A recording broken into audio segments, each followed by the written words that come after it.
नमस्कार बंधुगण मु गणेश मोर यूट्यूब चैनल को आपण मानक स्वागत। जदि वैक्सीन सर्टिफिकेट डाउनलोड करने को चाहते ताहले आपण कोविन एप्स किंबा आरोग्य सेतु एप्स माध्यम डाउनलोड करने को पड़ुला। एणिकी व्हाट्सएप जरिया रे मिलिबो कोविड सर्टिफिकेट घोषणा करचंदी केंद्र स्वास्थ्य मंत्री। केमिति डाउनलोड करि परिबे ताहा एही वीडियो रे देखिबे।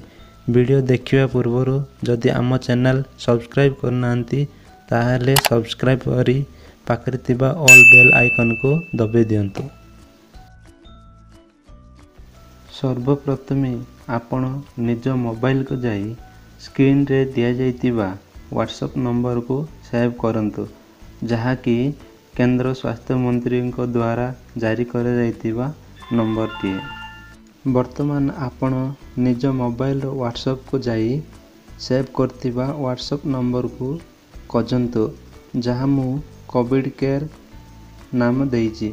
आपण चाहिले निज अनुजाई जे कोनोसी नाम देई परिबे।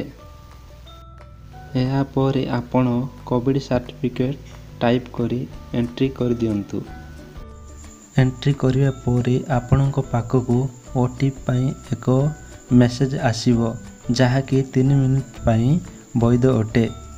ताहा पुणी आपणको रजिस्ट्रेशन मोबाइल नंबर को आसीबो।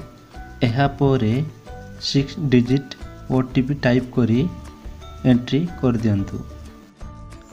ओटीपी कन्फर्म करिया पई 30 सेकंड लागिबो। ओटीपी कन्फर्म एला परे व्हाट्सएप को गोटे मेसेज आसीबो, जहा कि जो मानकर एई अकाउंट रे नाम अछि एई एसएमएस रे देखा जिवो।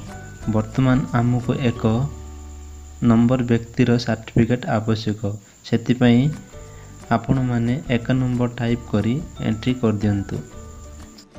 वर्तमान व्हाट्सएप को पुणी एक मेसेज आसीबो, जहा कि पीडीएफ माध्यम रे आपण निजर वैक्सीन सर्टिफिकेट डाउनलोड ऑप्शन रे क्लिक करी डाउनलोड कर नियंतु। जदि मो वीडियोटी भल लगी ताहले हृदय गोटे लाइक शेयर सब्सक्राइब करी पाखरे थिबा बेल आइकन को दबे दियंतु, जहा फल कि एमितिका टिप्स वीडियो सर्वप्रथमे पाई परिबे।